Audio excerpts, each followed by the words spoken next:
As their championship rivals Norwich and Manchester United do battle.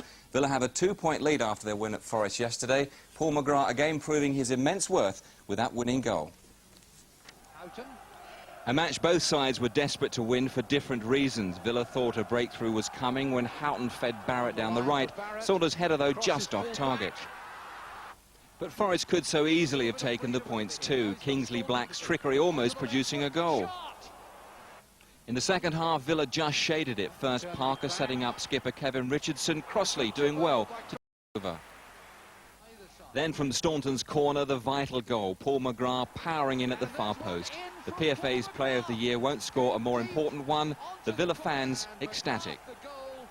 Then late in the game, Dalian Atkinson set up Dean Saunders, but the chance was wasted. So Villa very much on course for the title which they last won under Ron Saunders in 1981.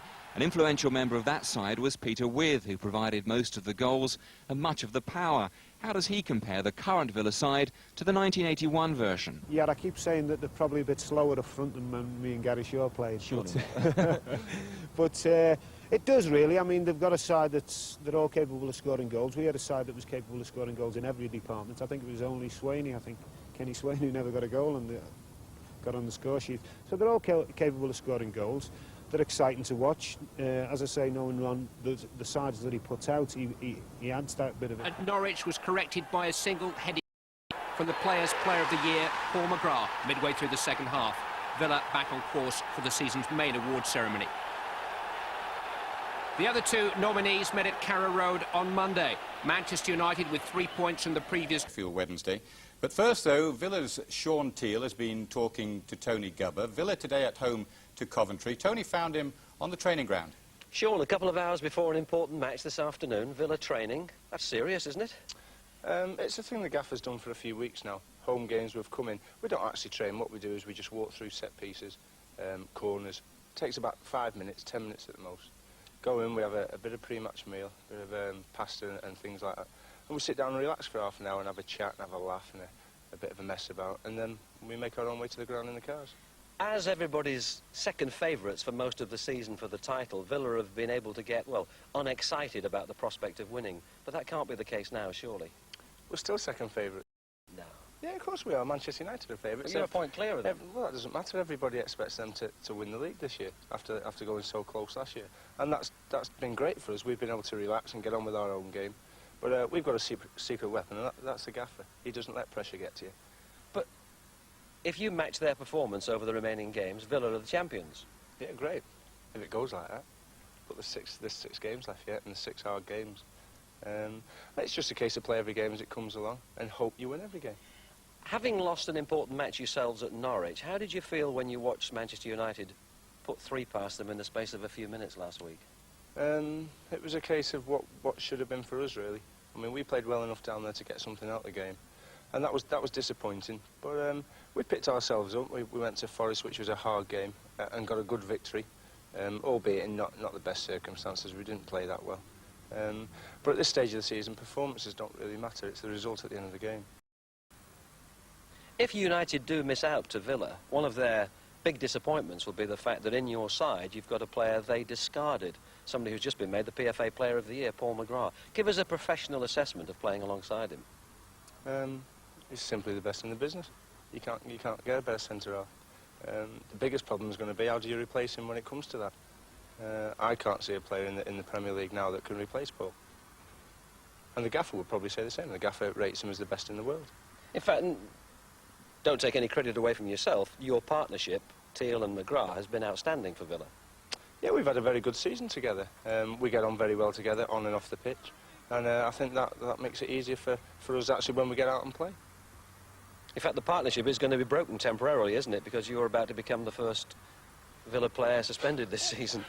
Yeah, I've collected 6 bookings, so I'll miss the one game Manchester City at home. But, I mean, that's life. As a centre-half, you're always going to pick up bookings. Just look ahead to 3 o'clock. You've got Coventry.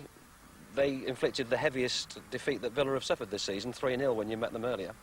Yeah, we were awful that day. I think all 11 players will admit that it was their worst performance of the season. And we've got to try and put it back together and show them today that we are a better side than them. And give us the key to Villa's strengths. Why are you in this position? Why are you just as we're enjoying ourselves. As simple as that. We go out without any pressure on us. The gaffer makes sure of that. And we just play. And we play to our heart's content, really.